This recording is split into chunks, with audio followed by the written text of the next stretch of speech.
If someone does feel overwhelmed by technology and financial planning, what do you think one small empowering first step that they can take would be?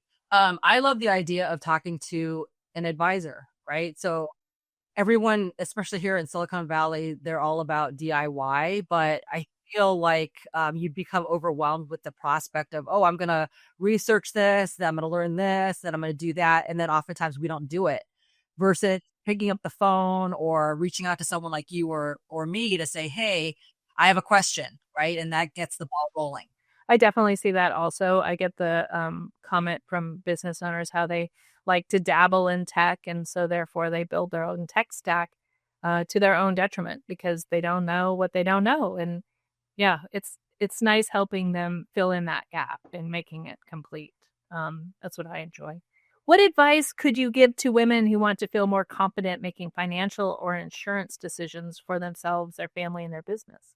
The one thing that I'm going to say is that this is, I think, a deficit for a lot of women where they feel uncomfortable, whether it's about tech, because I can speak to that very personally. I don't know anything about tech. I don't like tech, which is why I like, relying on you for that stuff. The same is for financial decisions is, if you start having the conversation, it forces you to become more aware of what's happening and to learn more about it, which I think is really important.